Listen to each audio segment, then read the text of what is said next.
What did you lose while having that? Siguro masasabi ko niyan is, kasi maaga akong nag-asawa, maaga kami nag-asawa, 19 pa lang.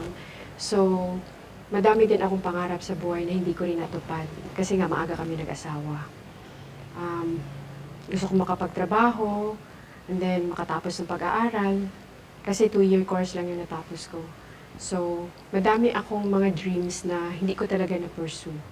But, nung nag-asawa naman kami, God is so generous and gracious to us. 'Di ba? Dumating kami sa point na may mga roller coaster ride, yung pagsasama. But the end of the day, nagmamahalan pa rin kami. Until now, 23 years. Yan. Eh, kung maihahalin tulad mo si Dad sa Unipac Sardines, anong variants siya and why? Siguro masasabi ko, Unipac Green at Unipac Red. So, para naman ako nasa hot seat nito. Well, anyway, ako naman ang magtatanong sa'yo. As your kuya, paano mo naman maihahalin tulad si Kuya Michael mo sa isang Unipac variant? Parang Unipac smoked mackerel si Kuya Michael. Why? Because like smoke, sometimes you see him and sometimes you don't. Pag nasa bahay kasi no, bigla na lang siyang susulpot and then mawawala ka agad. Yeah. Oh. Ano ba yung answer mo? Compliment ba yan or maasar si Kuya Michael mo? Compliment him, Ma'am. Siyempre, love ko si Kuya Michael, love ko si Kuya Jewel, love ko si Queenie, love ko si Israel, love ko si Daddy, at of course, love kita, Mommy. Thank you.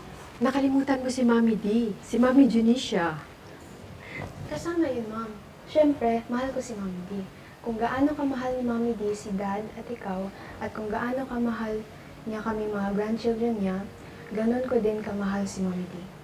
Siyempre, kung di naman maganda ang pagpapalaki ni Mami D sa mga anak niya, lalong-lalo na kay Manny, hindi ko rin siya makikilala. Wow, kilig much? Mom? Yes? Why? Nothing.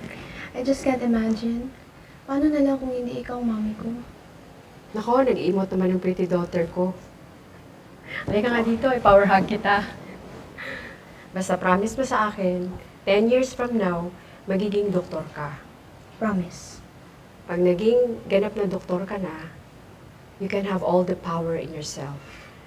You know, Mom, no 3 words have greater power than I love you. I love you too.